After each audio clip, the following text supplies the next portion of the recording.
Hello everyone, मैं जनियोला आपका बहुत बहुत स्वागत करता हूं अपने ऑनलाइन प्लेटफॉर्म पे। जो बच्चे जेई मेन और जेई एडवांस के लिए प्रिपरेशन कर रहे हैं, उन बच्चों के लिए हमने +1 का चैप्टर सीक्वेंस एंड सीरीज शुरू कर रखा है, जिसके अंदर हमारे 3 लेक्चर कंप्लीट हो गए हैं। तो सभी बच्चों को उन तीनों लेक्चरों को बड़ी ईमानदारी के साथ आपको कंप्लीट करने हैं। और हमने पिछले लेक्चर तक जो काम किया है वो एपी के सम तक हमारा कंप्लीट हो चुका है। इसलिए किसी बच्चे को कोई भी लेक्चर बीच में नहीं छोड़ना है, क्योंकि हर लेक्चर के अंदर हम प्रीवियस ईयर क्वेश्चन कर रहे हैं और होमवर्क भी मैं आपको प्रीवियस ईयर क्वेश्चन से दे रहा हूं। उसकी जो पीडीएफ है, मैंने बोला भी है, जिस बच्चे ने अभी तक डाउनलोड नहीं करी है पीडीएफ जो प्रीवियस ईयर क्वेश्चन है, वो अपनी एप्लीकेशन से डाउनलोड कर सकते हो, बिल्कुल फ्री में। किसी बच्चे का कोई पैसा नहीं है। दूसरा ऑप्शन मैंने ये भी बोला है कि बुक भी मैंने बता दिया कि आप बुक भी लेके आ सकते हो, जिसके जो प्रीवियस ईयर क्वेश्चन है वो सारे के सारे सोल्ड आपको मिल जाएंगे। ठीक है, लेकिन मैं जो होमवर्क दूंगा, जो काम होता जाएगा, वो सारे के सारे क्वेश्चन उसी बेस के मैं आपको दे रहा हूं। तो इसीलिए आपको दो चीजों का ध्यान रखना है। ये मैंने पहले भी बोला है कि एक तो आपको लेक्चर पूरा कंप्लीट, प्लस जो मैंने होमवर्क दिया वो आपका कंप्लीट होना चाहिए, ताकि किसी प्रकार की आपको दिक्कत ना हो। और मैंने प्रीवियस ईयर क्वेश्चन इसलिए फॉलो करवाए हैं कि हमारे को जब नंबर ऑफ क्वेश्चन की जब बात आती है, कि दूसरा मटेरियल करने से अच्छा क्या है कि प्रीवियस ईयर क्वेश्चन जब हम कर लेंगे तो ऐसी क्या चीज बचेगी कि हमारे को दूसरी बुक पे जाना पड़े। सारे कॉन्सेप्ट क्लियर हो जाएंगे और हमारे को ये भी पता लग जाएगा कि जेई के अंदर रियल जो लेवल है मैथमेटिक्स का वो क्या है, क्योंकि मैक्सिमम बच्चों को तो उस चीज से दूर रखा जाता है। क्योंकि जब बच्चे और टीचर की बात आती है तो मेहनत करनी पड़ती है। अब टीचर जब करवाता है, मान लो होमवर्क जब प्रीवियस ईयर क्वेश्चन से दे दिए, तो डाउट भी कहां से देने पड़ेंगे? प्रीवियस ईयर क्वेश्चन से। इसलिए टीचर को भी मेहनत करनी पड़ेगी। लेकिन ईमानदारी की बात क्या है कि प्रीवियस ईयर क्वेश्चन के बगैर जेई के अंदर काम नहीं चलेगा। जेई एडवांस तो दूर की बात है, जेई मेन में भी आपका काम नहीं चलेगा। इसीलिए ईमानदारी से सारा काम आपको कंप्लीट करना है। किसी प्रकार से आपको देरी नहीं करनी। अगर फिर भी किसी प्रकार से या कोई भी डाउट जिस बच्चे के मन में है, वो कमेंट करके बता सकता है। मैंने बोला है कि डाउट आपके क्लियर किए जाएंगे। ठीक है ना? तो इसीलिए आपको जो भी लेक्चर है और जो भी होमवर्क है उसको फॉलो करना है, और आपको रूटीन के अंदर सारा काम आपको मिल रहा है। तो चलो भैया, जहां तक हमने पिछले लेक्चर के अंदर जो काम किया उसी बेस हम आगे बढ़ेंगे। तो हमारे पास पहला क्वेश्चन है जो कि जेई मेन 2024 में आया हुआ है, और मैंने बोला है कि हर लेक्चर के अंदर प्रीवियस क्वेश्चन हम कर ही करेंगे। ठीक है, हमारे पास इसके अंदर क्या दिया है? लेट, ये हमारे को कोई एपी दे दी और दूसरी हमारे को ये कोई एपी दे दी, पी टू एपीज। ये कोई दो एपी है। Then the sum of common terms in them is equal to. इस केस में क्या है, ये कॉमन एपी का क्वेश्चन है जो पिछले लेक्चर के अंदर भी हमने कवर किया है उसी बेस पे। लेकिन इसके अंदर क्या बोला है कि आपको sum of common terms in them, इसका मतलब दोनों एपी के अंदर कॉमन टर्म का सम बताना है आपको। ठीक है ना? किसके बराबर होगा? तो आपको सबसे पहला काम, मैंने आपको पिछले लेक्चर में क्या बताया था कि सबसे पहला काम करना है फाइंड फर्स्ट कॉमन टर्म। सबसे पहला काम आपको करना है कि फर्स्ट कॉमन टर्म आप सबसे पहले फाइंड कर लो। तो अगर मैं कॉमन टर्म देखता हूं तो आप देखिएगा कि अगर दोनों एपी के अंदर ये 3 7 11 11 इसके अंदर बैठा है, 2 5 8 11 पहली कॉमन टर्म कौन से दोनों एपी के अंदर? 11 है। तो मैं लिख दूंगा भैया 11। पहली कॉमन टर्म आपको ढूंढनी है, पता की समझ, दोनों एपी के अंदर। दूसरा, डी ऑफ कॉमन एपी।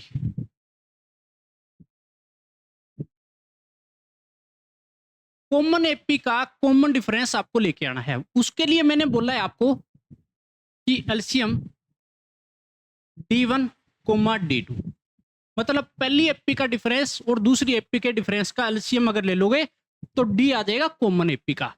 तो मैं देखता हूं भैया, इसके अंदर देखो तो 3 7 के बीच डिफरेंस कितने का है। तो D1 अगर मैं देखता हूं तो मेरे पास 4 है, इसका D1 कितना है 4। अगर मैं इन दोनों के बीच की बात करता हूं तो इनके बीच में डिफरेंस कितना का है, कहने का मतलब D2 नाम दे दूंगा जो कि 3 का है। कितने का है 3 का। तो मैं एलसीएम ले लूंगा इसका, जो मेरे पास आया 4 और 3 का, और जो कि होता है 12। ये मेरे पास डी आ जाएगा किसका, कॉमन एपी का डी आ गया भैया, फर्स्ट टर्म भी आ गई। तो मेरे पास एपी क्या बनेगी अब, तो जो नई एपी बनेगी वो मैं यहां लिख देता हूं न्यू एपी। अब मेरे पास पहली टर्म उसकी बनेगी 11, 12 का डिफरेंस है तो दूसरी टर्म 23 हो जाएगा। अभी 12 ऐड कर दूंगा, ऐसे ही मैं ऐड करता जाऊंगा और ये चलती जाएगी। अब हमारे को इस केस में मैंने क्या बोला है कि आपको लास्ट टर्म लेके आनी पड़ेगी, क्योंकि नंबर ऑफ टर्म निकालना है। उसके लिए मैंने एक फिक्स रास्ता आपको बताया था जो पिछले लेक्चर में जब किया, कि आपको हमेशा दोनों एपी के अंदर सबसे छोटा कौन सा टर्म है, लास्ट वाला। दोनों एपी के अंदर जो लास्ट टर्म बैठी है उनमें सबसे छोटा कौन सा है, देखो ये 403, ये 404, तो सबसे छोटा है 403। तो मैं जो नई एपी है उसकी लास्ट टर्म मान लेता हूं, क्या मान लिया मैंने 403। और ये याद रखना कि मैंने इसको लेट किया है, माना है नहीं, है नहीं, माना है। और मैंने क्या बोला कि इन दोनों में से छोटे को सिलेक्ट करना है 403, तो मैंने लेट कर लिया। अब मैंने यहां पे नंबर ऑफ टर्म का जब फॉर्मूला आपको बताया, वो क्या बताया था कि आपको last term minus first term upon D plus 1 किया था। लेकिन उसके साथ साथ जब हम टर्म मान लेते हैं ना, मान लो जब हमारे को ये जरूरत पड़ गई कि हमने जब टर्म मानी तो उस पे ग्रेटेस्ट इंटीजर का साइन लगाओगे, मतलब एग्जैक्ट वैल्यू लाने के लिए किसका साइन लगाओगे, ग्रेटेस्ट इंटीजर फंक्शन का। ये साइन किसका है, ग्रेटेस्ट इंटीजर फंक्शन का। ये अपने आप एडजस्ट कर देता है। तो देखो भैया, मेरे पास यहां पे अगर बात करूंगा मैं, last term 403 minus first term 11 upon D 12 का है, ग्रेटेस्ट इंटीजर का साइन और प्लस का क्या लगा दिया मैंने 1 लगा दिया। तो मेरे पास ये तो कितना हो जाएगा भैया, मेरे पास आ जाएगा डी के अंदर मैंने वैल्यू पुट कर ली, सॉरी डी की लास्ट टर्म की फर्स्ट टर्म की सारी वैल्यू पुट कर दी। तो अगला केस मेरे को क्या करना है, अब इसको सोल्व करता हूं मैं। सोल्व करने के लिए आपको क्या करना है, सबसे पहले देखो भैया 403 में से 11 गया, 392 बचेगा, अपूर्ण में 12। इंटीजर का साइन लगाना ना भूलें, ग्रेटेस्ट इंटीजर का। अब एक चीज देखो, ये जाएगा 12 36 और ये जाएगा मेरे पास 3 बचेगा 32, तो 12 दूनी 24 और फिर मेरे पास 8 बचेगा, तो मेरे पास 6 आ जाएगा और प्लस का 1। अब आपको मैंने क्या बोला है, ग्रेटेस्ट इंटीजर फंक्शन का साइन इसलिए लगाया है कि अगर आपके पास वैल्यू यहां पे मेरे पास पॉइंटों में आ गई तो मैं क्या करूंगा, एग्जैक्ट वैल्यू बार निकालूंगा। तो एग्जैक्ट कितना हो जाएगा ये बताओ, एग्जैक्ट आएगा 32 बार और प्लस 1। तो मेरे पास नंबर ऑफ टर्म की अगर बात करूं तो मेरे पास कितना बन गया 33 पर, है ना। जब नंबर ऑफ टर्म आ गया और मेरे पास फर्स्ट टर्म भी है, डिफरेंस भी है, तो मैं इस एपी का सम निकालना है। सम ऑफ कॉमन टर्म्स पूछा था, ठीक है ना। तो मेरे पास इस एपी का सम निकालना है, नई एपी का सम निकालना है। तो सारी चीज मेरे पास आई हुई है, तो अब मैं क्यों ड्रू, किस लिए ड्रू भैया। तो मैं क्या करूंगा, अब मेरे पास ए की जो वैल्यू है, जो मेरे पास इसके लिए, वो मेरे पास 11 है, डी मेरे पास 12 था और नंबर ऑफ टर्म आपको कितनी बोल दी 33। तो मैं नई एपी का सम अगर निकालता हूं तो S33 फॉर्मूला लगाऊंगा n/2 तो 33 divide by 2 2a plus n-1 करूंगा तो कहने का मतलब 32 लिख दूं सीधा, फिर 33 -1 करूंगा तो 32 और इनटू में d की वैल्यू कितनी हो जाएगी 12 हो जाएगी। ये हो गया। अब देखो भैया अगर एक बात देखें ना तो ये जो है इसको काटेगा और अंदर जाएगा तो इसको 6 पे काट देगा। कैलकुलेशन कम करनी सीखो। 33 इनटू में ये बचेगा 11 प्लस ये 6 18 सॉरी 6 दूनी 12 और मेरे पास 6 18 ठीक है 19 112 तो मेरे पास हो जाएगा 33 इंटू में 203। बस कैलकुलेशन करनी है, फटाफट मैं कैलकुलेशन करके लिख देता हूं भैया, ठीक है ना।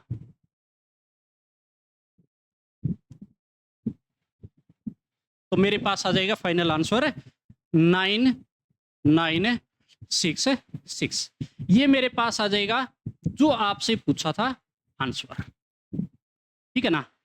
कितना बन जाएगा भैया 6699। ये फाइनल आंसर हमारा बन जाएगा। पता कि सम और आपसे यही बोला था कि नई जो एपी बन रही है उसका सम निकालना है जो दोनों की कॉमन टर्म से मिलके बनी है ना।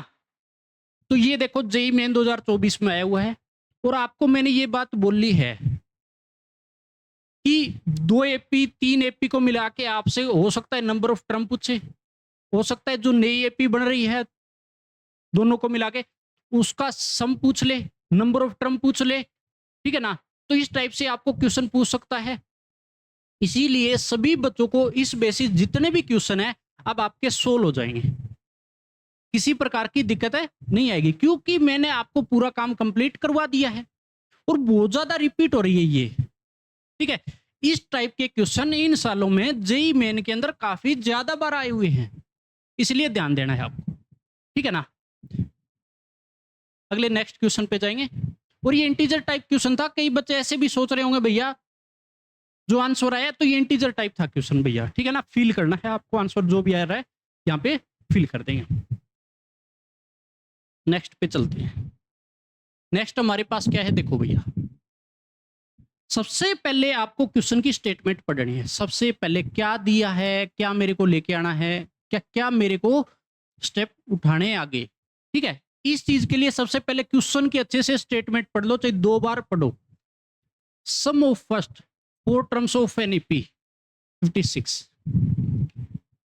किसी एपी की पहली 4 टर्म का सम 56 दे रखा है, तो मैं पहली 4 टर्म ले आता हूं। पहली 4 टर्म कौन सी हो जाएगी, ए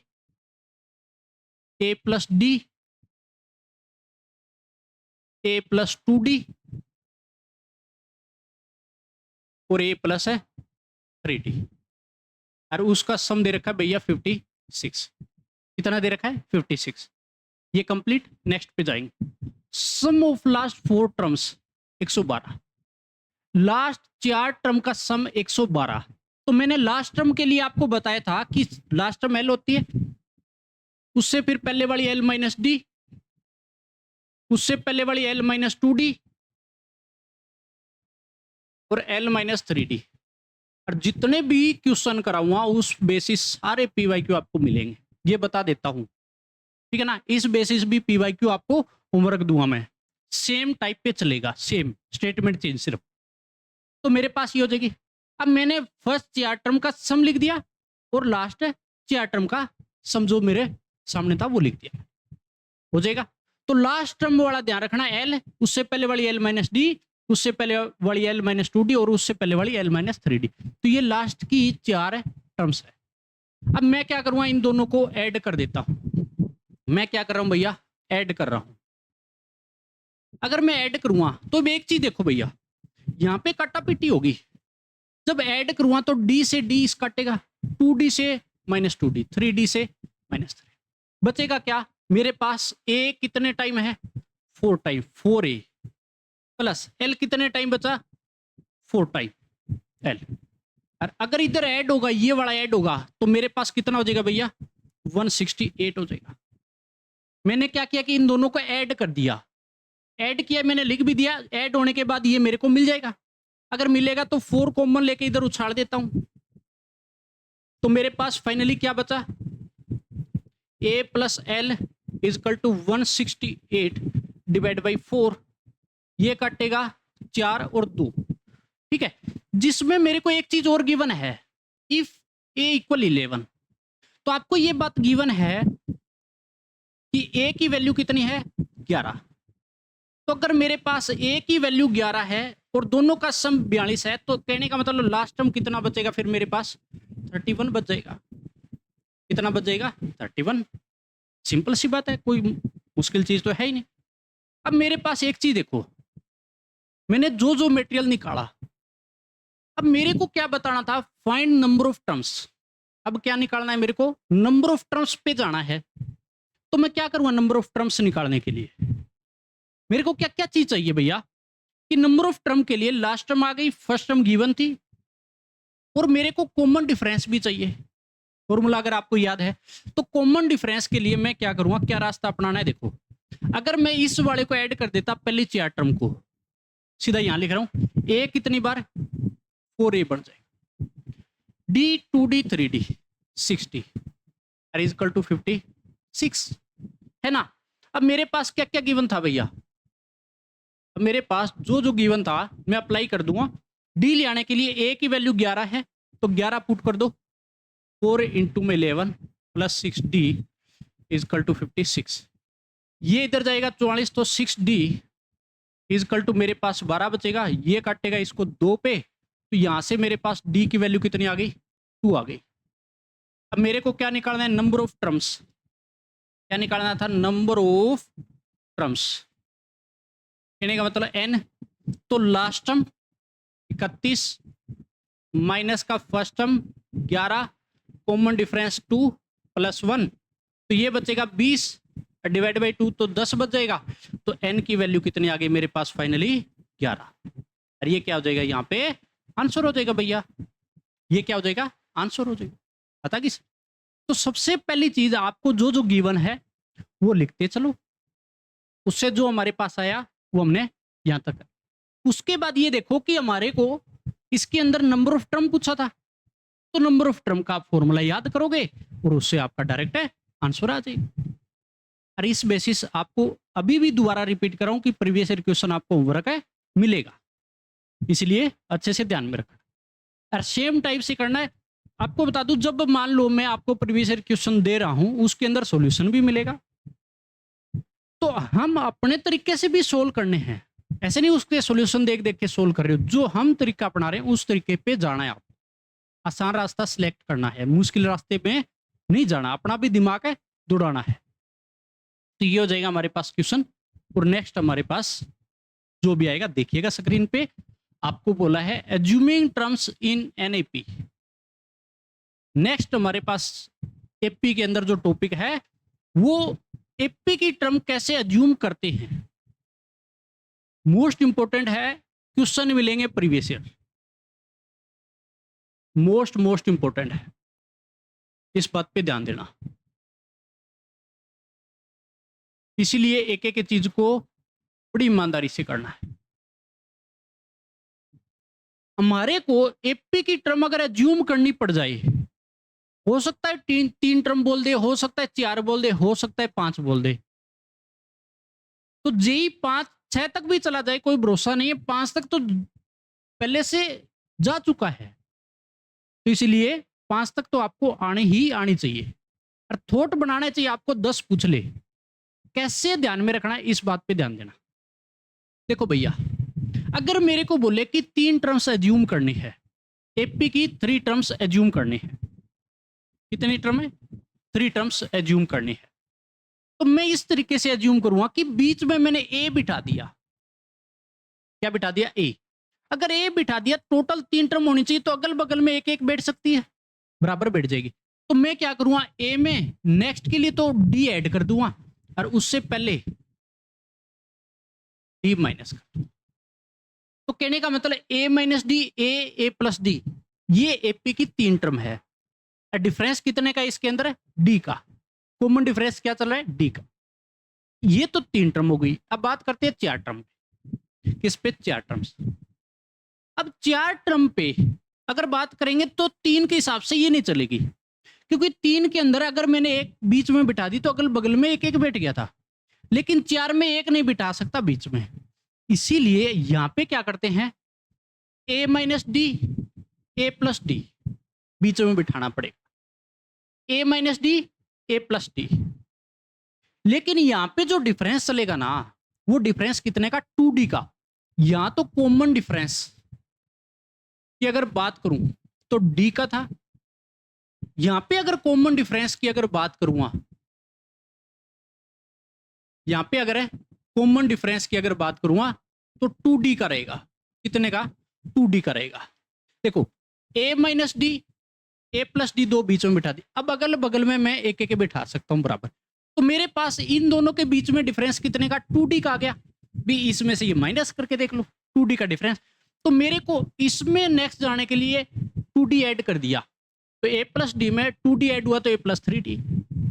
इस पहले में आने के लिए मैंने 2d माइनस करना पड़ेगा, पहले आऊंगा तो a minus 2d minus 2d, sorry a minus D है, माइनस 2d किया तो मेरे पास a माइनस 3d बन गया। तो ये मेरे पास 4 टर्म हो जाएगी, ठीक है ना। अब 4 टर्म एज्यूम करने के बाद बात आती है 5 टर्म्स। अब 5 टर्म में एक बीच में बिठाया जा सकता है ए, अगल बगल में देखो 3 वाले ही बैठे हैं, है ना। अब डी का डिफरेंस है तो एक और ऐड कर दिया मैंने डी, तो ए प्लस 2d आ गया नेक्स्ट टर्म, और इसमें से डी माइनस करूंगा तो ए माइनस 2d आ गया। तो एक बात याद रखना, मैंने आपको 3, 4, 5 टर्म दिखाई, यहां पर ओड टर्म एज्यूम करनी पड़े, 3 करनी पड़े, 5 करनी पड़े, 7 करनी पड़े, उसके अंदर तो देखो सिर्फ आपने जब 3 टर्म एज्यूम कर ली उसके अगल बगल में बिठाते जाओगे तो आपके पास 5 वाला आ जाएगा, 7 वाला आ जाएगा, इस तरीके से। और डिफरेंस जो कॉमन डिफरेंस है उनके बीच में डी का चलेगा। अब बात आती है इवन की, जो कि 4 टर्म्स एज्यूम करनी हो, तो मेरे पास यहाँ पे 2 बीच में हमेशा a minus D, a plus D बिठाना पड़ेगा, और कॉमन डिफरेंस 2d का चलेगा। अगर मेरे को बोलता कि 6 टर्म्स एज्यूम करनी है तो मैं क्या करता, 4 वाली में एक इधर और ऐड कर देता और इससे पहले वाली एक और ऐड कर देता मैं, लेकिन 2d का डिफरेंस रखते हुए तो a माइनस 5d हो जाता, और इधर जाता तो a प्लस है 5d हो जाता, तो मेरे पास 6 टर्म्स एज्यूम हो जाती। तो याद रखना है कि जब टर्म को एज्यूम करना पड़े तो ओड के अंदर हमेशा कॉमन डिफरेंस डी, और जब इवन टर्म एज्यूम करनी पड़े तो उसके अंदर कॉमन डिफरेंस हमेशा 2d का। बहुत अच्छी बात है, ठीक है ना। इसलिए इस बात पे ध्यान देना, ये हो जाएगा कोई भी टर्म एज्यूम करनी हो तो उसके बारे में तो देख लीजिएगा बहुत अच्छे से, किसी प्रकार का डाउट आपको नहीं रहना चाहिए। चलो हम इस पे अब जो भी क्वेश्चन आएगा वो करते हैं। अब क्वेश्चन किस तरीके से देगा वो देखिएगा। आपको बोला है sum of first 3 terms of an AP is 27। AP की 3 टर्म का सम 27 दे रखा है, sum of it square is 293, और उनके स्क्वायर का जो सम है वो कितना दे दिया, 293। फाइंड एस एन, तो एस एन आपको निकालना है। तो एस एन के लिए जो फॉर्मूला होता है, एन की जगह तो एन ही रहेगा, एस एन मांगा इसने, ए लेके आना पड़ेगा और डी लेके आना पड़ेगा। अब ये कैसे लेके आए, इस बात पे जो कि यहीं से आएगा जो आपको गिवन है। तो सबसे पहली लाइन में दिया है कि 3 टर्म का सम आपको 27 है, तो मैं एज्यूम करूंगा सबसे पहले, क्या करना है मेरे को, एज्यूम 3 टर्म्स। एपी की 3 टर्म्स एज्यूम कर लो। अगर एज्यूम की मैं क्या करूंगा, a माइनस डी, ए और a प्लस डी एज्यूम कर ली, उनका सम 27 दे रखा है, तो a minus D plus A plus A plus D का अगर सम करूं तो 27 के बराबर दे रखा है। अब देखो मेन बात क्या थी कि डी से डी कट जाएगा, इसके अंदर हर बार फायदा ये मिलेगा, और मेरे पास क्या बच गया, 3a इजकल टू 27। तो क्वेश्चन आसान बन गया। अब मेरे पास a कितना बचेगा, यहां से 9 बच जाएगा। ए क्या बच गया भैया? 9। तो ए आ गया, पहला स्टेप हमारा कामयाब है। दूसरे में आपको ये बोला है कि उनके स्क्वायर का सम 293। तो कहने का मतलब जो 3 मेरे पास टर्म है उनका स्क्वायर करूंगा, तो मेरे पास स्क्वायर अगर करता हूं तो a माइनस डी का होल स्क्वायर प्लस ए का स्क्वायर प्लस ए प्लस 2d का, सॉरी ए प्लस डी का होल स्क्वायर 293 आपको गिवन है। ये बात, कई बच्चे ना इस स्टेप में गलती कर देते हैं। वो क्या करते हैं कि सबको ऐड करके उनका स्क्वायर कर देते हैं, सबको ऐड करके फिर स्क्वायर कर देते हैं, वो गलत होगा। इसने स्टेटमेंट में बोला है कि सम ऑफ इट्स स्क्वायर, कहने का मतलब उन टर्म के स्क्वायर का सम 293 है। इस बात पे आपको पूरा ध्यान देना है। अब आप गलती नहीं करोगे। ए 9 दे रखा है तो मैं पुट कर सकता हूं, तो 9 माइनस डी होल स्क्वायर, 9 का स्क्वायर 9 प्लस है डी का स्क्वायर 293। अब वह सोल्व ही करना है, डी आ जाएगा मेरे पास। ये बनेगा a माइनस बी का फॉर्मूला, a माइनस बी के होल स्क्वायर का फॉर्मूला ओपन करा तो 81 डी स्क्वायर माइनस 2a भी होता है तो माइनस 18d। मैं थोड़ा टाइम बचाने के लिए थोड़ा फास्ट, ये मेरे पास हो जाएगा 81 प्लस डी स्क्वायर प्लस में 18d और किसके बराबर है 293। अब जो जो काटा पिट्योरी काट दो, माइनस का 18 प्लस का 18 काटेगा, आपस काटेगा ना। काटने के बाद जो हमारे पास बचा उस पे ध्यान देंगे हम, क्या बचा है। तो अब हम क्या करेंगे, 81 81 81 3 बार है तो 243 बन जाएगा। और मेरे पास डी स्क्वायर और डी स्क्वायर 2d स्क्वायर कितना बचेगा, 2d square is equal to 293 minus का 243 मैंने इधर भेज दिया। जो 81 3 बार बैठा था तो इधर प्लस में था 3 बार, तो मैंने इधर भेज दिया जो माइनस 243 बना था। ठीक है ना, तो एक स्टेप कम हो गया हमारा। तो यहां से 2d square is equal to कितना बचेगा 50, ये काटेगा कितने पे 25 पे काट देगा। तो कहने का मतलब डी स्क्वायर कितना आ गया 25 आ गया। तो डी की वैल्यू कितनी आ जाएगी, प्लस माइनस है 5। कितनी आ जाएगी भैया, प्लस माइनस है 5। तो ये 25 पे कट गया था। ठीक है ना, प्लस माइनस कितना 5। तो डी की वैल्यू आ चुकी है प्लस माइनस 5। ये आपके पास पहले आ गया था। अब मेरे से क्या मांगा था, एसएन मांगा था। लेकिन इस बात पे ध्यान देना कि मैं इफ डी की वैल्यू अगर पॉजिटिव 5 का यूज करूं तो एसएन क्या बनेगा मेरे पास, SN is equal to n by 2 2a, a की वैल्यू कितनी है 9 प्लस n माइनस 1। डी कितने का है मेरे पास 5 का सिलेक्ट किया मैंने पहली बार। कितने का, थोड़ा इधर लिख देता हूं अगर आपको नहीं दिखाई दे रहा है। थोड़ा इधर से शुरू करते हैं। इफ डी की वैल्यू अगर प्लस का 5 लिया तो एस एन मेरे पास क्या बना finally, n by 2 2a, a की वैल्यू 9 n माइनस 1 डी हमने 5 सेलेक्ट किया तो मेरे पास एस एन ये आ गया। या फिर दूसरा आंसर ये भी पॉसिबल है कि डी की वैल्यू -5 लेता तो एस एन मेरे पास अलग आता। फिर देखो भैया अलग तो आएगा, n by 2 2a plus n minus 1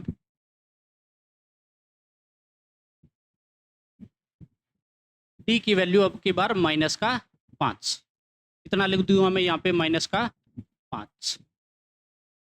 तो ये मेरे पास क्या आ जाएगा, एस एन आ जाएगा। दिखाई दे रहा है मेरे ख्याल से, दिख रहा है। ठीक है ना, तो ये मेरे पास एस एन आ गया। तो मैं इस तरीके से आंसर निकाल सकता हूं। हर बार आपको इसी तरीके से इनको सोल्व करना है, किसी प्रकार का कोई ओच पोच नहीं करना, किसी प्रकार से आपको डरने की जरूरत नहीं है। थोड़ा बहुत इधर खिसका देता हूं ताकि बच्चों को अच्छे से दिख जाए भैया। ठीक है ना, अब दिख रहा है अच्छे से, ठीक है, इतना कर लेना। ठीक है ना, तो ये हमारे पास क्वेश्चन आ जाएगा। जब टर्म्स एज्यूम करनी हो उस बेसिस कैसे क्वेश्चन आपको सोल्व करना है। ठीक है, आई होपफुली अच्छे से आपको समझ में आया होगा। फिर भी अगर डाउट है बच्चे तो मैंने बोला है कमेंट करके बताए, डाउट आपको क्लियर करना है, मन में नहीं रखना किसी प्रकार का। मन में रखोगे तो वो दुखी करेगा, तो ईमानदारी से काम करना है अपने को। चलो भाई नेक्स्ट चलते हैं, ठीक है। नेक्स्ट हमारे पास क्वेश्चन है, और आज की क्लास में मैंने बोला है कि मैक्सिमम क्वेश्चन ही करेंगे। एक टॉपिक हमारे पास एज्यूमिंग टर्म्स का आ गया है, और क्वेश्चन जो भी हमारे पास एसएन बेसिस जितना है वो हम अब कवर कर देंगे।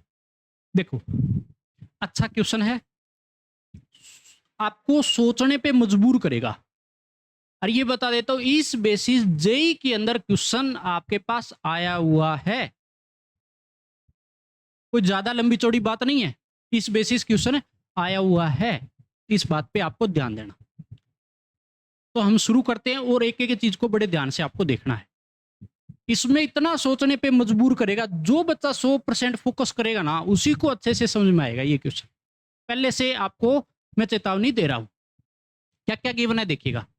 If S1 S2 S3 SP are sum of first n terms of PAPs,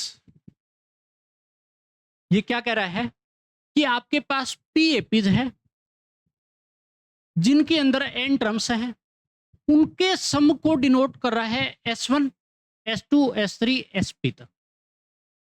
इसका मतलब क्या हुआ भैया, दोबारा समझिए। कहने का मतलब टोटल PAPs है, और हर एक एपी के अंदर n टर्म्स है। क्या बोला मैंने कि टोटल PAP है, जैसे एक एपी हो गई, दो हो गई, तीन हो गई, इस तरीके से PAP है टोटल, उनके सम को डिनोट कर रहा है। कहने का मतलब पहली एपी का सम को बोल रहा है S1, दूसरी एपी के सम को डिनोट कर रहा है S2, तीसरी एपी के सम को डिनोट कर रहा है S3, और SP जो कि पीएथ जो एपी होगी उसके सम को डिनोट कर रहा है। पता कि समझे, हर एक एपी के अंदर कितनी टर्म्स है, n टर्म्स है। हर एक एपी के अंदर कितनी टर्म है, n टर्म्स है। ये लाइन अगर कवर हो गई तो ऐसे लगा लो क्वेश्चन आ चुका है। अब अगली चीज देखो क्या दिया है, where first term of each AP are 1 2 3 P तक। हर एक एपी की फर्स्ट टर्म, कहने का मतलब पहली एपी की फर्स्ट टर्म 1, दूसरी एपी की फर्स्ट टर्म 2, तीसरी एपी की 3, और इस तरीके से PAP है तो PAP का फर्स्ट टर्म P होगा। उसके बाद कॉमन डिफरेंस आर 1 3 5 2P - 1, और उनका जो कॉमन डिफरेंस है हर एक एपी का वो क्या है, पहली एपी का 1 है, दूसरी का 3 है, तीसरी का 5 है, ऐसे ही जो पीएथ एपी है उसका 2P - 1 है। आपसे मांगा क्या है, then S1 + S2 + S3 SP तक का सम बोला है आपसे। और इसी बेसिस जेई के अंदर क्वेश्चन आया हुआ है, अभी से बोल रहा हूं, ठीक है ना, अभी बता रहा हूं। आपको होमवर्क मिलेगा इसी क्लास में कि आपको ये करके आना है, इसी क्लास के जस्ट बाद आपको होमवर्क मिलेगा, और वो भी प्रीवियस ईयर क्वेश्चन जो इस बेसिस आया हुआ है। तो पूरी स्टेटमेंट को दोबारा बताता हूं कि आपके पास टोटल PAP है, उन PAP का जो सम को डिनोट कर रहा है, कहने का मतलब पहली एपी का S1, दूसरी एपी का सम को डिनोट कर रहा है S2, तीसरी एपी का S3, और जो पीएथ एपी है उसको SP से डिनोट कर रहा है। उसके बाद हर एक एपी की फर्स्ट टर्म दे रखी है और कॉमन डिफरेंस भी दे रखा है, जो कि आपके पास ये पड़ा है। और उन सब का जो ये सम है ना, उनके सम का सम निकालना है S1 S2 SP तक। ये तो लोचा हो गया। कैसे देखिए, बड़ा आसान है, देखो कैसे। सबसे पहली चीज मैं क्या करूंगा, S1 निकालूंगा। S1 some of n terms कैसे निकालते, क्योंकि हर एक के अंदर देखना n टर्म्स दी है, ठीक है, तो n/2 ही रहेगा 2a। अब पहली एपी के लिए कितना है 1 प्लस n-1, और उस एपी के लिए कॉमन डिफरेंस भी 1। पता कि समझ, कहने का मतलब सिंपल भाषा में अगर बात करूं, इस क्वेश्चन को बहुत प्यार से आपको समझाऊंगा मैं। इस एपी के लिए जो फर्स्ट टर्म बनी वो तो 1 है, डी जो है वो भी 1 है, ठीक है ना। डी भी कितना यूज करा 1। चलो ये तो हो गया। अगला S2 के लिए n/2, 2a, तो दूसरी एपी के लिए फर्स्ट टर्म क्या है 2 प्लस n-1 और उसके लिए d कितना है 3। अगली मैं लिखूंगा S3 n/2 2a, a मेरे पास इसके लिए 3 प्लस n-1 d कितने का है 5 का। और ऐसे ही चलती जाएगी, ये कहां तक जाएगी Sn तक जाएगी। कहां तक जाएगी भैया ये Sn तक जाएगी। कहां तक जाएगी Sn तक, सॉरी SP है, सॉरी SP है, PAP जाए तो n/2 2a pth AP के लिए कितना है p रहेगा प्लस n-1 इंटू d उसके लिए क्या है 2p-1 कितना है 2p-1 ठीक है ना, कितना है 2p-1 है भैया। ये मेरे पास हो जाएगी पता किस। अब इन सब का आपसे क्या मांगा था, सम मांगा था। और इनके अंदर एक बात याद रखना, जो जो मैंने यूज करा इसके लिए ए आपको पता लग गया होगा। इसके अंदर ए जो यूज हुआ वो 2 d 3, इसके अंदर ए कितना था मेरे पास 3 d कितना है 5, और ऐसे ही चलता जाएगा। इसके अंदर जो ए था वो कितना हो जाएगा p d क्या है इसके लिए 2p-1 जो कि गिवन था आपको सारा का सारा। मैंने मेरी तरफ से कुछ भी नहीं लिखा है भैया, इस बात पे ध्यान देना, मैंने मेरी तरफ से कुछ भी नहीं लिखा। तो ये हो जाएगा पूरा का पूरा। अब इस सब का पूरे का क्या मांगा है आपसे, सम मांगा है। सम अगर करूंगा S1 S2 S3 SP तक तो कैसे आएगा, देखो नेक्स्ट पेज ले लेते हैं। कहने का मतलब आपसे मांगा है S1 S2 और SP तक का सम।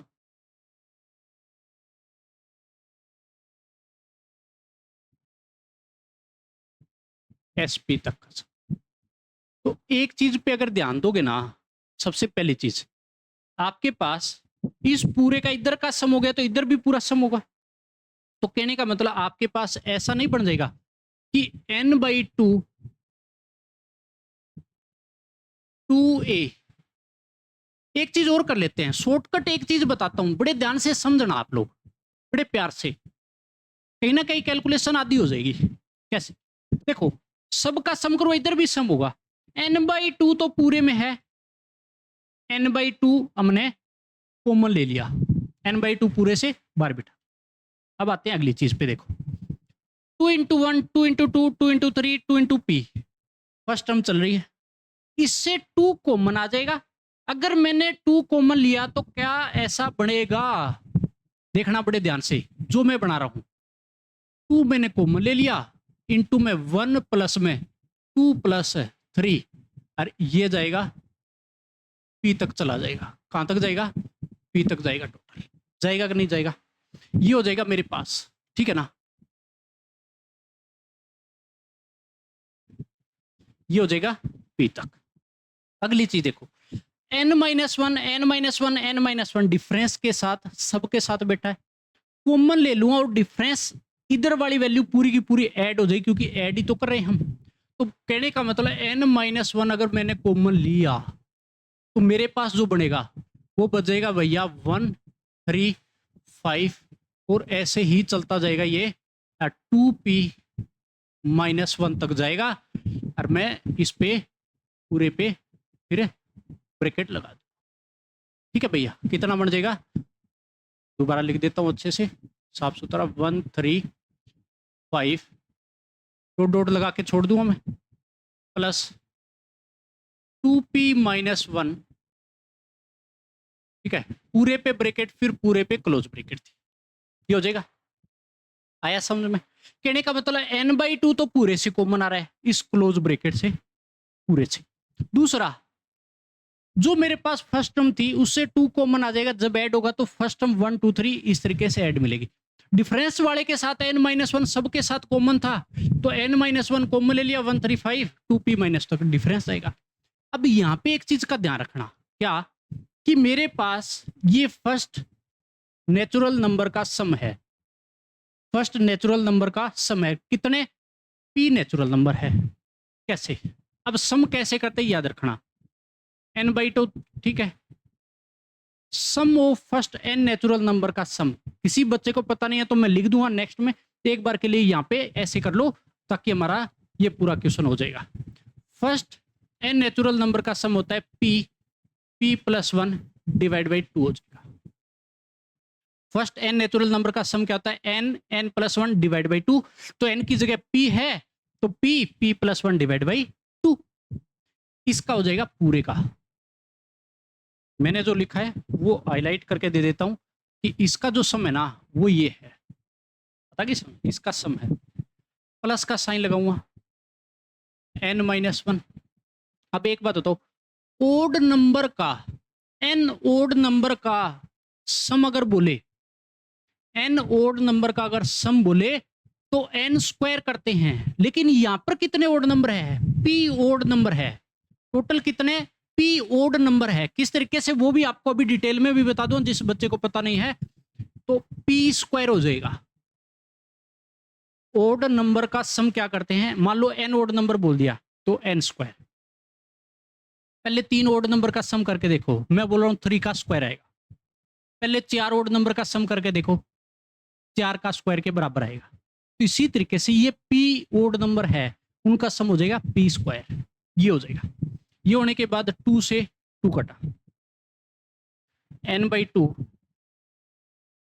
p स्क्वायर प्लस p, क्या बन जाएगा, ये p स्क्वायर है। अभी एक बार मैं स्पीड में उठपटांग कर देता हूं इसको, ये p अंदर p स्क्वायर मल्टीप्लाई होगा तो n p स्क्वायर माइनस का p स्क्वायर, ठीक है ना, ये हो जाएगा। अब मेरे पास प्लस का p स्क्वायर माइनस का p स्क्वायर कट जाएगा, तो मेरे पास एक बात बताओ, यहां से p भी कॉमन आ जाएगा, तो कहने का मतलब final result np divide by 2 और बनेगा np + 1 अंदर बच जाएगा, सोल्व कर। तो ये मेरे पास किसका सम आ गया भैया, जो मेरे से मांगा था S1 S2 और SP तक का। और ये क्या हो जाएगा आपका फाइनल आंसर, ये क्या हो जाएगा आपका फाइनल आंसर। अब दो चीज याद है मेरे को जो बतानी है, एक तो n नेचुरल नंबर का सम जिस बच्चे को पता नहीं है, एक ओड नंबर का सम कैसे करते हैं, ठीक है, दोनों चीजें मैं बताऊंगा। तो ये मेरे पास हो जाएगा इसका आंसर फाइनल जो आपको बताना था। अभी भी कह रहा हूं इस बेसिस आपको प्रीवियस ईयर क्वेश्चन मिलेगा, तो इसीलिए दोबारा अच्छे से देख लेना। जिस बच्चे को लगता है मेरे को किसी प्रकार का डाउट है तो कमेंट करके बता देना, डाउट नहीं रखना है, ईमानदारी से क्वेश्चन करना है। मैंने बड़ी ईमानदारी के साथ पूरे बोर्ड पे आपको एक एक चीज क्लियर कट बताई है, सिंपल लैंग्वेज में मैंने आपको क्वेश्चन को जो डेफिनेशन थी उसको अच्छे से समझाया है, पता कि समझ। तो अपनी भी आपको भी अपनी ईमानदारी पे किसी प्रकार का शक होना नहीं चाहिए। फिर जब आपको टीचर अगर अच्छे से करवा देता है तो आपको भी अच्छे से करना है। चलो ये तो हुआ। ये होने के बाद जो मैंने बोला है वो बता देता हूं कि अगर फर्स्ट n नेचुरल नंबर का सम, कहने का मतलब 1 2 3 और ऐसे जा रहा है, ये n तक जा रहा है, तो इसका जो सम करना हो ये तो लगभग बच्चों को पता होता है, n + 1 डिवाइड बाई 2, ठीक है, n + 1 divide by 2 n natural number. तो मेरे पास यहाँ पे p था, टोटल कितने p नेचुरल नंबर है, तो p का यूज हो जाएगा इनकी जगह बस। अगर मेरे पास ओड की जब बात आती है, ठीक है ना, ओड की जब बात आती है तो ये 2n-1 तक जाएगा, तो कहने का मतलब ये n ओड टर्म्स है, या नंबर बोल दो चाहे सीधा,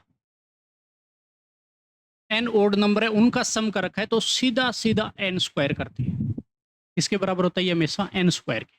तो यही यहाँ पे था, देखो 135 2p - 1 तक जा रहा था, इसका मतलब यहाँ पे कितने ओड नंबर थे, p ओड नंबर थे टोटल, ठीक है, आता कि समझ। वहां पे n natural number, n odd number थे। तो ये मेरे पास क्वेश्चन हो जाएगा जो आपको भी करना है।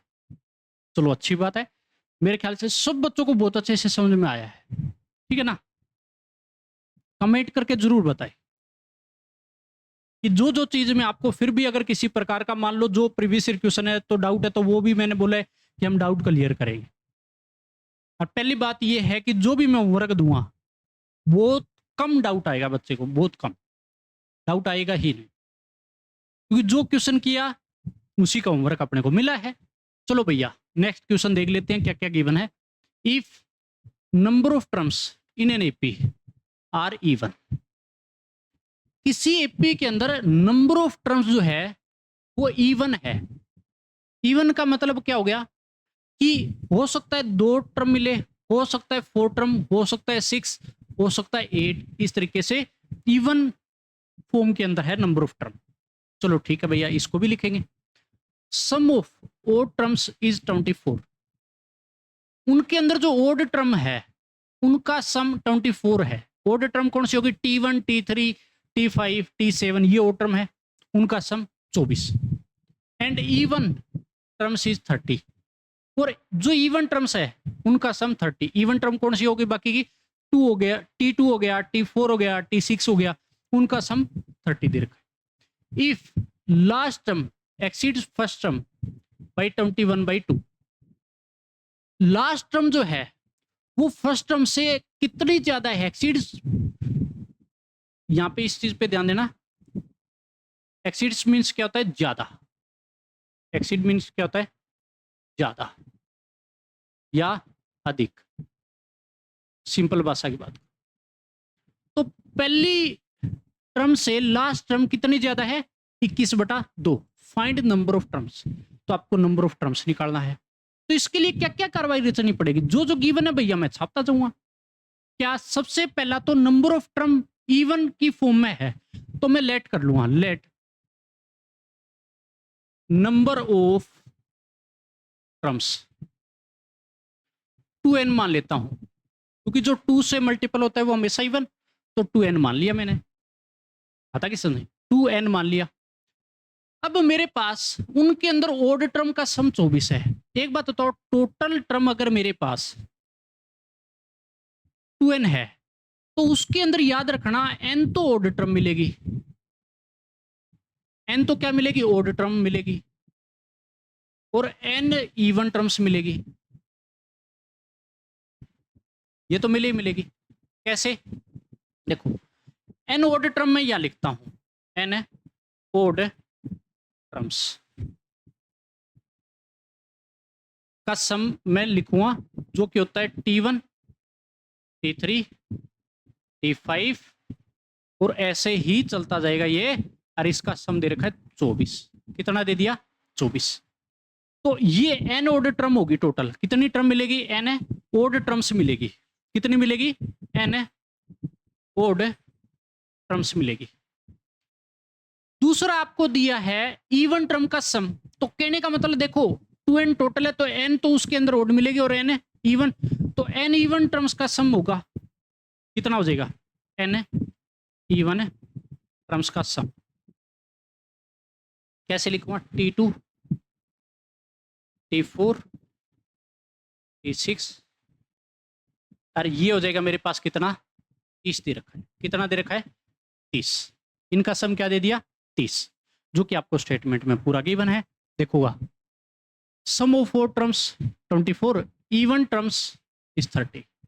तो odd term T1, T3, T5 का सम 24, और T2, T4, T6 even term है तो उनका सम है 30। पता कि सम ये हो जाएगा। ये तो चलो भैया हो गया। अब मेरे पास सम दे रखा है तो सम निकालूंगा कैसे? अब इसको सोल्व कैसे करूंगा पूरा? तो देख लीजिएगा। अगर पहली चीज पे अगर बात करूं मैं, पहले को अगर मैं ऐसे लिख सकता हूं क्या? T1 को क्या मैं ऐसे लिख सकता हूं? A, T3 A plus 2D, T5 A plus में 4D, और इस पूरे का सम दे रखा है कितना? 24। एक काम करते हैं, नीचे भी या इसके करना पड़ेगा, इसको मैं दोबारा लिख दूंगा, इसको दोबारा लिखना पड़ेगा क्योंकि हम सोल्व उसी तरीके से। ये A प्लस 2D, ताकि आपको किसी प्रकार का पूछना, A प्लस 4D, और इसका सम दे रखा है आपको 24 दे रखा है। कितना दे रखा है? 24। मैं क्या करता हूं, इसका सम निकालूंगा कैसे? अब टोटल n टर्म्स है तो मैं निकालूंगा सम का फॉर्मूला n/2 2a, इसके अंदर a तो a ही है फर्स्ट टर्म, प्लस n-1 भी टोटल और टर्म n है, इनटू में d। d देखो भैया कितना मिलेगा, a प्लस 2d में से a माइनस करूंगा तो 2d का डिफरेंस रहेगा, इस बात पे ध्यान देना, d नहीं रहेगा। अगर जिस बच्चे ने d कर लिया वो इस बात पे गलत साबित हो जाएगा। तो मेरे पास n/2 2a plus n-1 into 2d किसके बराबर हो गया? 24 के बराबर हो गया, है ना। तो यहाँ डिफरेंस 2d का है, हर एक टर्म के बीच में आप देख सकते हो 2d का डिफरेंस। चलो ये तो हो जाएगा। अगली चीज, अब दूसरे को उठा लेते हैं जो दूसरा पार्ट था, इसको एक बार के लिए यही होल्ड रखेंगे, इसमें कुछ भी हमें नहीं करेंगे। अब मेरे पास n जो इवन टर्म थी उनका सम क्या था भैया? उसका सम था मेरे पास T2 T4 T6 और इस तरीके से ही जा रहा था, और कहां तक इसका सम है? n टर्म्स का 30। टोटल कितने टर्म है? n टर्म्स है इसमें, जो कि n इवन टर्म्स मैंने लिख भी दिया। अब एक बात होता है, T2 किसके बराबर होता है? a plus T. T4 किसके बराबर होता है? a plus 3d। T6 किसके बराबर होता है? a plus 5d। और ऐसे ही चलता जाएगा, और इसका सम कितना दे रखा है? 30 दे रखा है ना। अब इसका सम करूंगा पूरे का, मेरे पास एक ही रास्ता है, Sn का फॉर्मूला लगाऊंगा तो n टर्म है टोटल, तो n/2 2a। a का ध्यान देना, इसके अंदर फर्स्ट टर्म कौन सी है?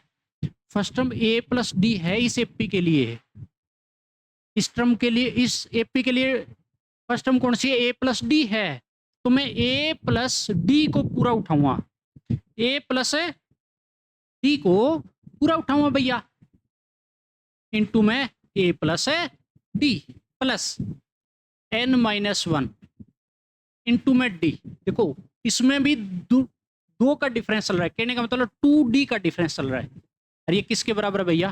30। किसके बराबर है? 30 के। तो मेरे पास यहां से दो इक्वेशन आ गई, उन दोनों इक्वेशन को नाम दे देता हूं मैं। ये तो मेरे पास फर्स्ट, और ये मेरे पास कौन सी होगी? सेकंड। ये कौन सी होगी? सेकंड। तो मैं क्या करूंगा, अब देखिएगा, फर्स्ट में से, या मेरे पास बड़ा कौन सा दे रखा है सम इनमें से? दूसरी का। तो मैं करूंगा भैया दूसरी में से पहली माइनस कर दो, सिंपल सी बात है। तो मेरे पास क्या था देखिएगा, n/2 2a क्या था उसके अंदर? a plus D plus n-1, difference 2d का था, है ना। ये 30, सॉरी माइनस का यही लगा दो, जो कि मेरे पास पहली क्या थी? n/2, मेरे पास हो जाएगा 2a प्लस n-1 इंटू में 2d, और इधर कितना हो जाएगा? 30 में से माइनस का 24। यहां तक जिस बच्चे का हो गया, आंसर आ गया ऐसे का। मैं जो जो काटा पीटी होगी वो करूंगा। देखो 2a जैसे अंदर गया तो n/2 तो चलो पूरे से मैं कॉमन ले लेता हूं, 2a प्लस का 2d प्लस में n-1 इंटू 2d, पहला सोल्व हो जाएगा। माइनस में n/2 तो पूरे से कॉमन ले लिया, 2a प्लस n-1 इंटू में 2d ब्रैकेट क्लोज, और इधर बचेगा 6। अब जो जो काटा पिटी हो रही है खटाखट काटेंगे हम। देखो 2a से 2a उठेगा, ये पूरा इससे भी कटेगा, है ना। कहने का मतलब ये पूरा इसको काटेगा भैया, काटेगा ना। काटने के बाद मेरे पास क्या बचेगा? ये चीज देखो, यहां पर है जो बचेगा वो 2d बच गया, और दूसरे वाले से पूरा ही उठ गया। तो कहने का मतलब फाइनल जो बचा मेरे पास वो n/2 ब्रैकेट में बचा सिर्फ 2d। कितना बचा? 2d, और किसके बराबर है? 6। 2 से 2 कट गया तो nd आ गया यहां से, और nd की वैल्यू कितनी आ गई? 6। nd की वैल्यू कितनी आ गई? मेरे पास 6 आ जाएगी। nd की वैल्यू अगर 6 आ गई तो एक चीज मेरे को और गिवन है, एन और डी तो मिक्स आ गया कि लास्ट टर्म पहली टर्म से कितनी ज्यादा 21/2। तो लास्ट टर्म, एक बात बताओ, नंबर ऑफ टर्म मैंने 2n माना था, तो मेरे पास last term minus first term के बीच जो डिफरेंस है वो 21/2। ये आपको गिवन है, ये बात लिख लेना कि आपको गिवन है कि last term minus first term के बीच डिफरेंस है 21/2। तो लास्ट टर्म क्या थी? T2n minus T1 is equal to 21/2। एक बात बताओ, T2n कैसे लेके आते हैं? नंबर ऑफ टर्म का, सॉरी, nth टर्म का फॉर्मूला लगाओगे, a प्लस में 2n माइनस 1 इंटू में d माइनस का T1 तो यही रहेगा, और 21 किसके 2 के बराबर है।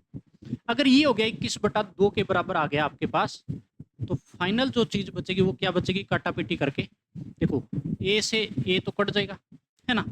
मेरे पास यहाँ पे बच जाएगा भैया, मैं यही लिख देता हूँ, मेरे पास जो बचेगा वो d अंदर आ गया, तो 2n d माइनस का d इजकल टू 21/2 हो जाएगा, ठीक है ना। अब मैं यहाँ से इसको सोल्व कर लूँगा, सोल्व यहाँ कर देता हूँ मैं। तो मेरे पास यहाँ से एक चीज देखो भैया,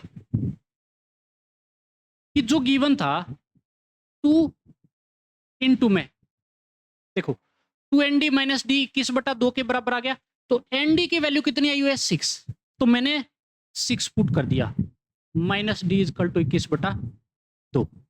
मेरे पास अगर यहां से d देखूंगा तो मैं इसको इधर ले आऊंगा, d को नेगेटिव का इधर भेज दूंगा, तो 12 माइनस 21/2 मेरे पास हो जाएगा 24, तो d यहां से बचेगा 3/2 बच जाएगा। d कितना आ गया? 3/2। तो मैंने ये जो स्टेप उठाया ना, याद रखना, इस वाले स्टेप के अंदर मैंने यहाँ पे nd की वैल्यू पुट कर दी, जो कि nd 6 के बराबर था, ये 6 वैल्यू पुट करके मैंने लिखा।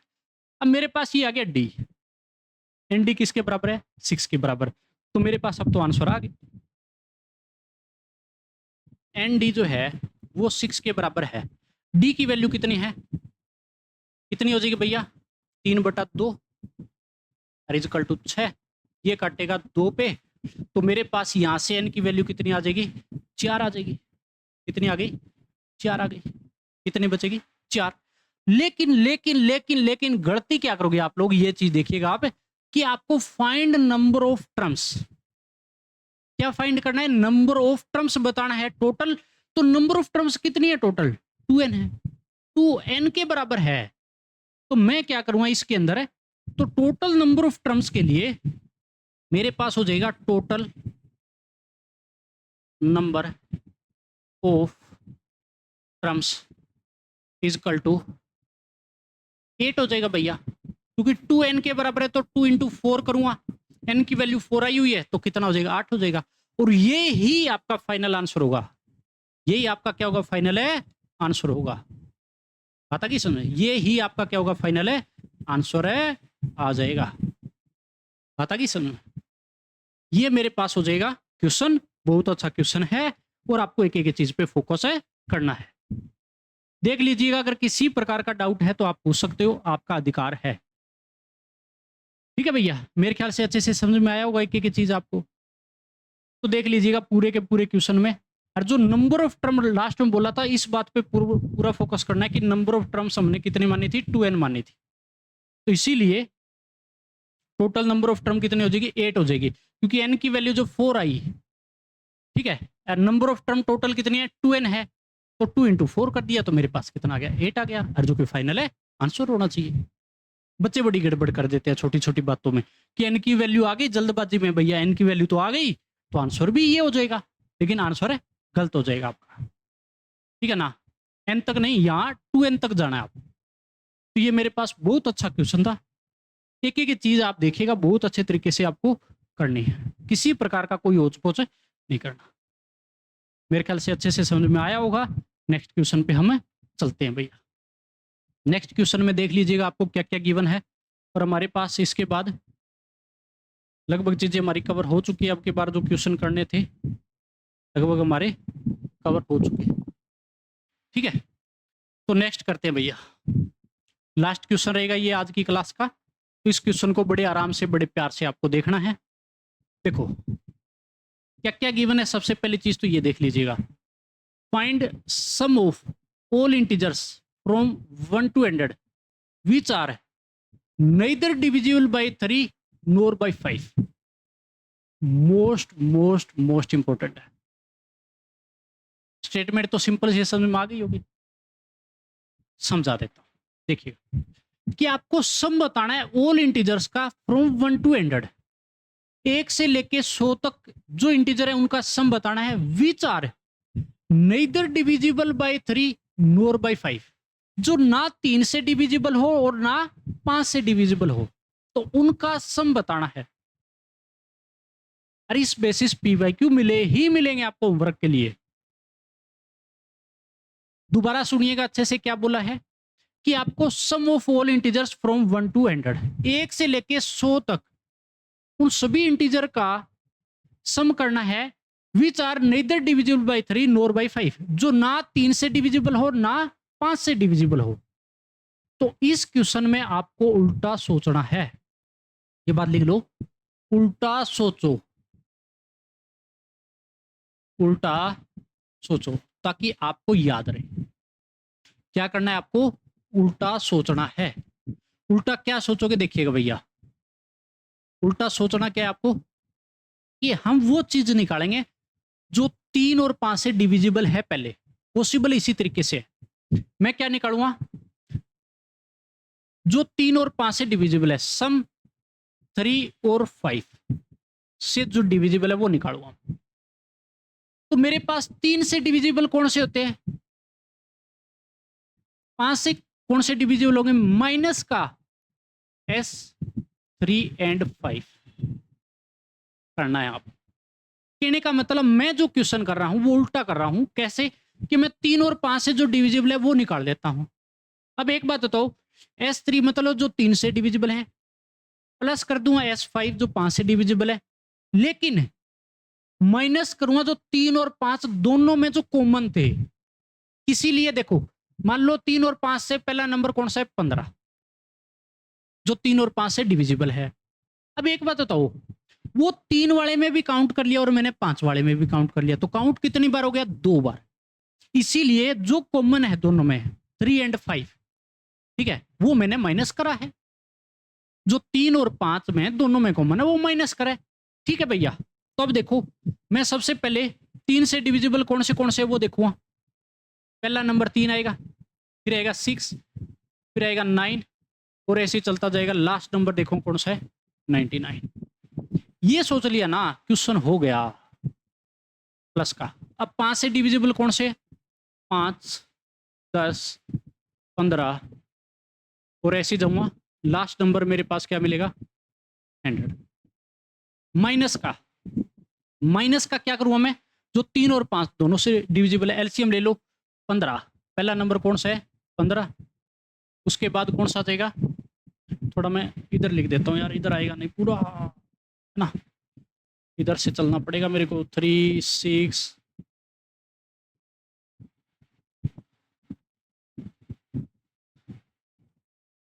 9, और मेरे पास लास्ट नंबर इसमें लिखा था मैंने 99। ये 3 वाला था, प्लस 5 वाला लिखूंगा फटाफट।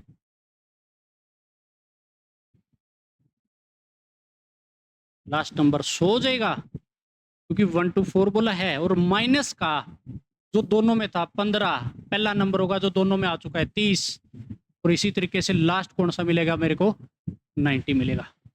पता कि सम 15 इसमें आ चुका है और इसमें भी आ चुका है। इसी तरीके से जो 15, 30, 45 ऐसे जा रहे हैं 90 तक, ये सारे के सारे इन दोनों में आ चुके हैं। तो आ चुके हैं तो इसका मतलब रिपीट हुआ, 2 टाइम हो गया, तो 1 टाइम मैंने माइनस करना पड़ा पूरे से।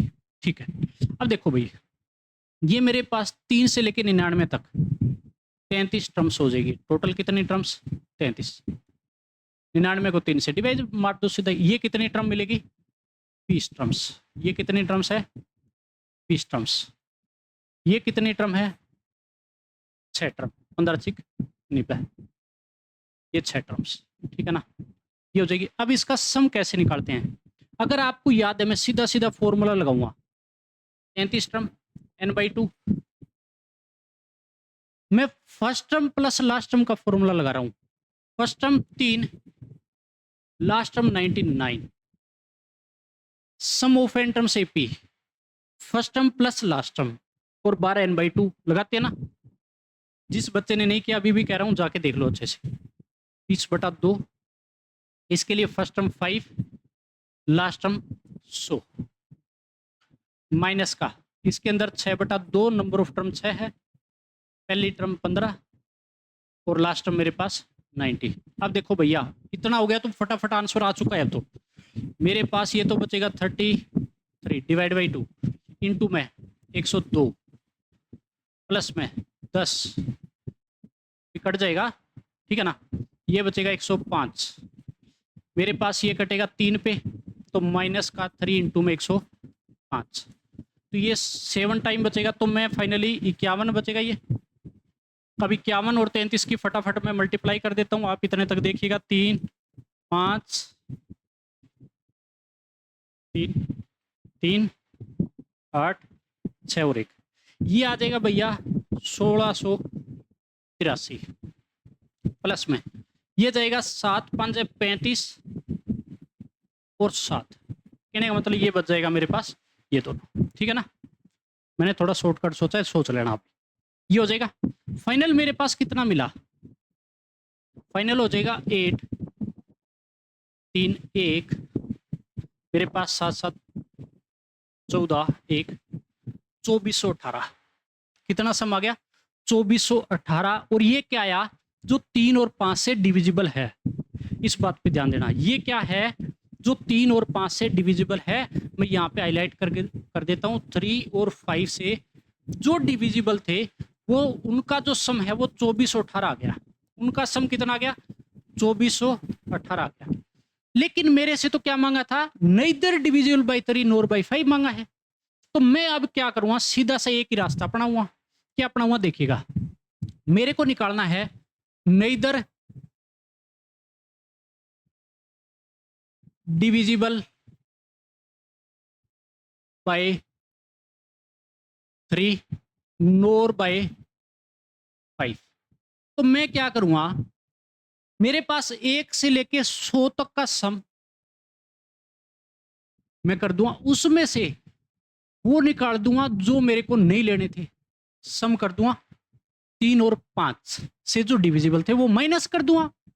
भी 1 से लेके 100 तक टोटल इंटीजर है, उनका सम में से मैं ये जो निकाला है कि 3 और 5 से डिविजिबल है, तो टोटल में से अगर ये माइनस कर दिया तो मेरे पास बचेगा क्या, जो neither divisible by 3 nor by 5 बचेगा। हाँ हाँ समझदारी वाली बात थी भैया। अब एक बात याद रखना, 100 तक का सम कितना होता है, फर्स्ट है नेचुरल नंबर का 1 से लेके 100 तक 50 50, ये कितना आया हुआ था 2418, मेरे पास कितना बचेगा 2632 बच जाएगा। कितना बचेगा 2632, और ये आपका फाइनल आंसर है। और आपसे क्या मांगा था, neither divisible by 3 nor by 5 वाला मांगा था, और इसी का तो आंसर आया हुआ है कि neither divisible by 3 nor by 5, और ये आपका फाइनल आंसर होगा 2632। ठीक है भैया। तो फर्स्ट एन नेचुरल नंबर का सम मैंने बताया भी है। जिस बच्चे को अगर अभी भी पता नहीं है तो दोबारा से, जो बिल्कुल गरीब दिमाग का बच्चा है वो सोचो कि मेरे पास 1 2 3 और 100 तक का सम निकालना है, फर्स्ट एन नेचुरल नंबर का सम। तो फॉर्मूला क्या था, n, तो यहाँ पे n की वैल्यू 100 है, n + 1 जो कि 101 हो जाएगा, डिवाइड बाई क्या कर दूंगा मैं 2, ये कटेगा 50 पे, तो इसका सम हमेशा क्या आता है 50 50। तो इसका रिजल्ट सीधा सीधा याद रखो, बात आ गई समझ। ये रिजल्ट सीधा सीधा आपको याद रखना है, 1 से लेके 100 तक का सम हमेशा 50 50 मोस्ट इंपॉर्टेंट चीज है, इसीलिए इस चीज को याद रखना है, क्योंकि बहुत क्वेश्चनों में ये डायरेक्ट यूज होता है, तो वहां पे ये निकालने थोड़ी बैठेंगे यार। सीधा रिजल्ट याद रखो, ठीक है, सीधा का सीधा रिजल्ट याद रखो। तो ये मेरे पास हो जाएंगे आज के क्वेश्चन। इसी प्रकार का फिर भी अगर डाउट हो तो भैया पूछ लेना। ईमानदारी के साथ काम करना है, मैंने ईमानदारी के साथ आपको पढ़ाया है, ठीक है।